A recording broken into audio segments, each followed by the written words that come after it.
Assalamualaikum warahmatullahi wabarakatuh. Di sini kami dari kelompok 2 yang beranggotakan saya sendiri, Muhammad Sidni Arifin Barik dan Adam Irawanto. Kami akan menjelaskan tentang servo controller atau kontrol servo. Nah, di sini servo controller atau pengontrolan servo adalah tempat di mana semua informasi tentang spesifikasi servo berada. Ini saya garis bawah ini.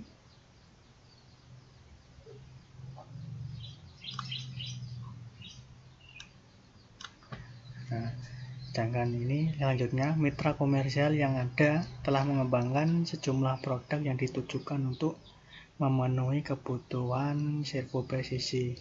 Yang di sini maksud mitra komersial merupakan pabrik atau developer yang mengembangkan atau memproduksi servo itu yang saya lingkar ini. Dan gambar ini merupakan diagram blok atau diagram blok dari sistem kontrol servo itu sendiri. Dan next, komponen dan arsitektur. Nah, di sini komponen dan arsitektur menjelaskan tentang cara penggunaan atau cara mengkontrol dari servo itu sendiri, yaitu dengan melakukan pengontrolan posisi pada perangkat dengan menyimpan informasi tentang berbagai pekerjaan atau tugas yang sudah diprogram sedemikian rupa untuk mengaktifkan motor sehingga motor servo dapat bergerak.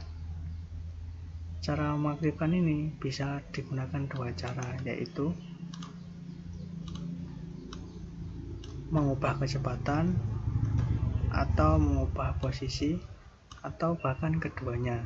Yang saya highlight ini, saya garis bawahi. Dan next, sistem kontrol motor servo. Nah, sistem kontrol motor servo dibagi menjadi 3. Yang pertama, kontrol servo atau amplifier. Ini. Yang kedua, rangkaian logika pengontrolan servo. Yang ketiga, loop terbuka dan loop tertutup. Kita bahas satu persatu. Yang pertama, kontrol servo atau amplifier.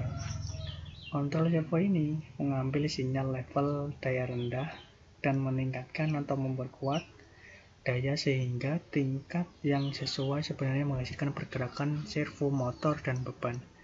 Di sini maksudnya, controller ini mengambil sinyal level dari daya terendah sampai daya tertinggi, digunakan untuk meningkatkan, memperkuat atau mengurangi atau mengecilkan sehingga tingkat kecepatan atau pergerakan dari servo motor sesuai dengan yang kita inginkan. Dan ini merupakan gambar diagram alur cara pengontrolan servo yang pertama menggunakan kontrol servo atau amplifier.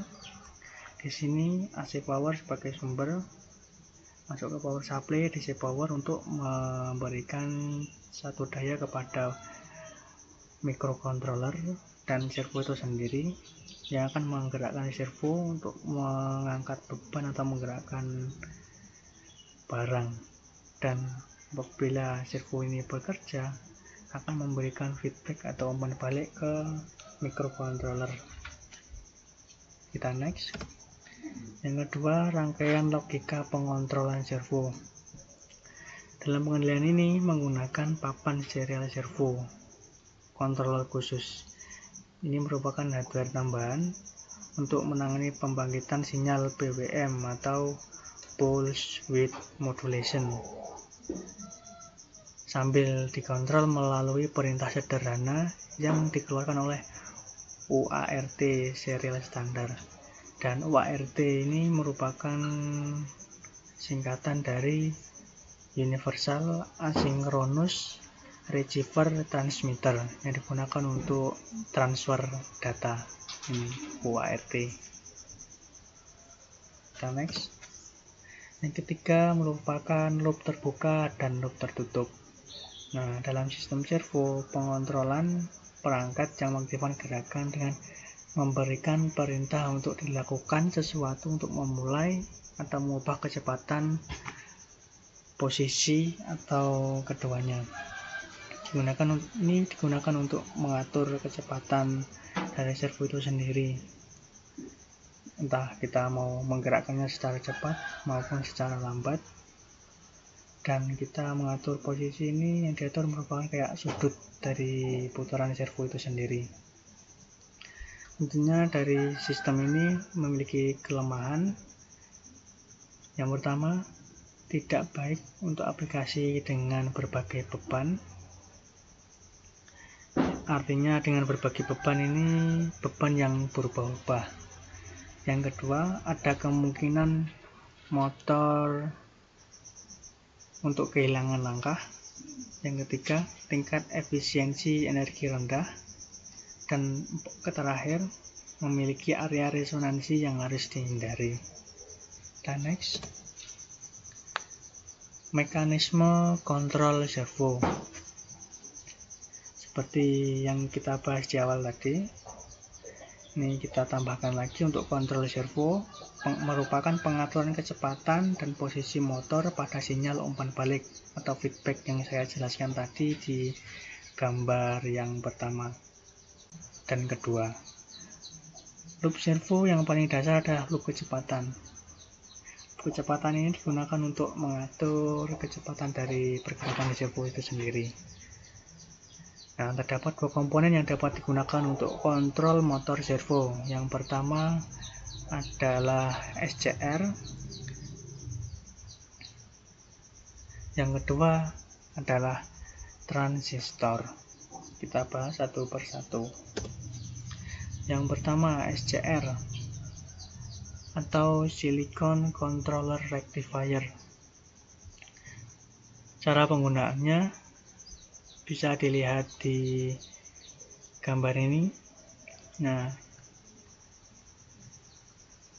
SCR ini digunakan untuk mengatur lebar pulsa atau tegangan yang masuk ke dalam servo yang dikombinasikan dengan BWM tadi, sehingga kecepatan dari motor servo tersebut dapat dikendalikan, entah mau dipercepat atau diperlambat sesuai dengan keinginan user yang menggunakan servo tersebut.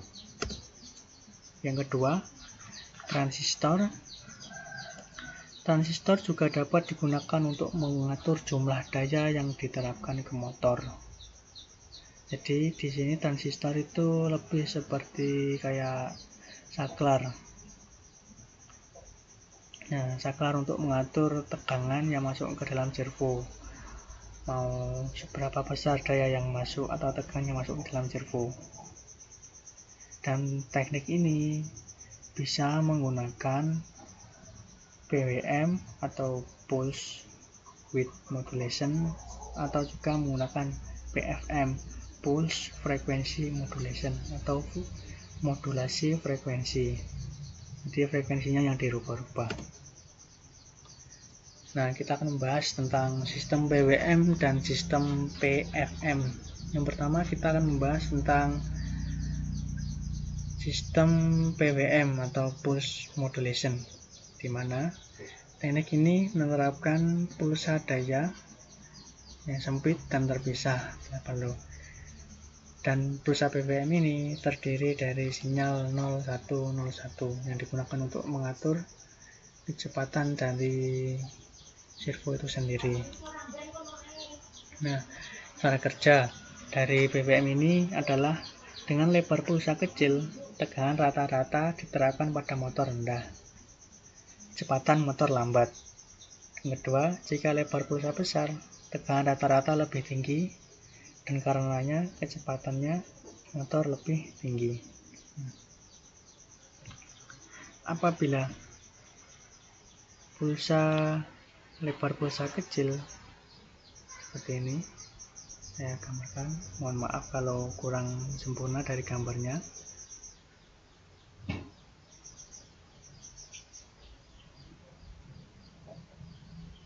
lebar pulsa kecil.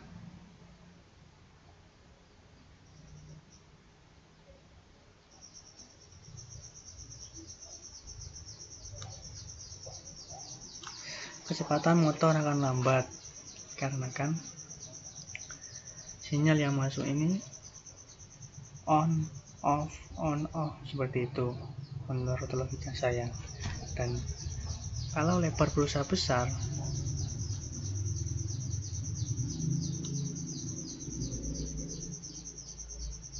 seperti ini,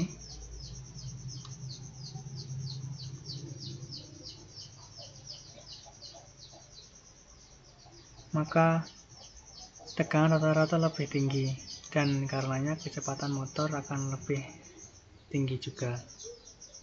Seperti itu. Ini yang pertama, ini yang kedua. Dan next, yang kedua menggunakan metode PFM atau Pulse Frequency Modulation, mengatur frekuensi. Dan teknik ini digunakan untuk menghidupkan transistor on-off, menerapkan pulsa variabel frekuensi, yaitu dengan mengubah atau memodulasi waktu pulsa, mengatur daya. Cara kerja dari sistem ini hampir sama dengan PWM, cuma yang di sini yang diatur merupakan frekuensi pulsanya itu sendiri. Dan next, kontrol servo terdistribusi. Ada banyak cara untuk menyatukan sistem gerak servo. Contohnya sistem kontrol gerak menggabungkan perangkat keras dan perangkat lunak, karena ada aplikasi untuk mereka.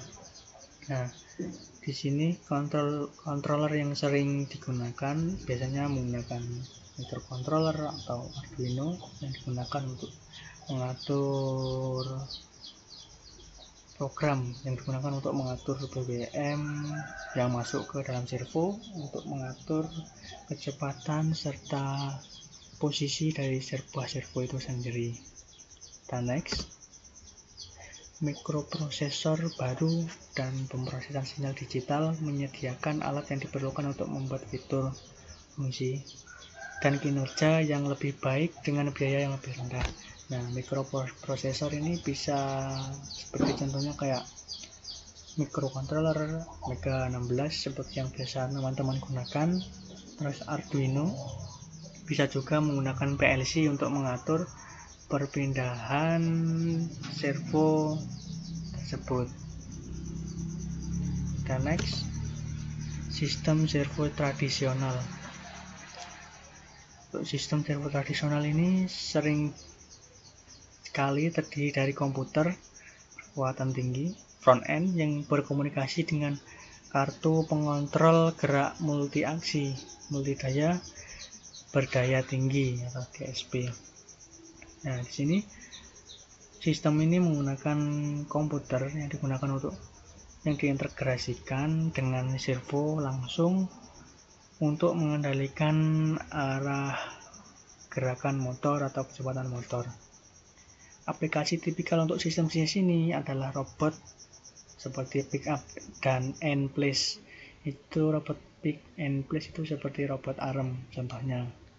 Terus aplikasi kontrol gerak lengkap diprogram ke dalam modul kontrol terdistribusi untuk kontrol mode mandiri. Aplikasi 3 sumbu. Aplikasi 3 sumbu ini biasanya digunakan pada mesin CNC yang digunakan untuk mesin yang membutuhkan sekuens yang simultan dan berulang yang beroperasi dari terminal RS-232. Dan RS-232 ini merupakan kabel untuk transferring data. Dan next, controller servo tunggal terdistribusi. Dengan controller servo tunggal terdistribusi, modul amplifier menggunakan beberapa amplifier. Koordinasi dapat dicapai pada controller yang sama.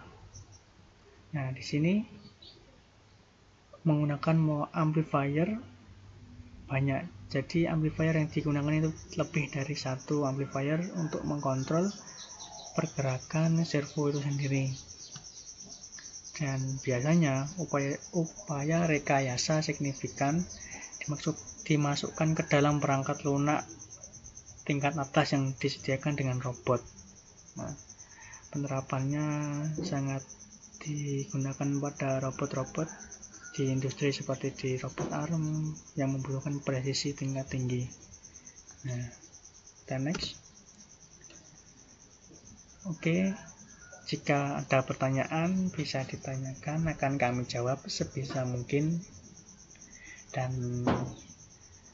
kami bantu untuk menjawab dengan benar.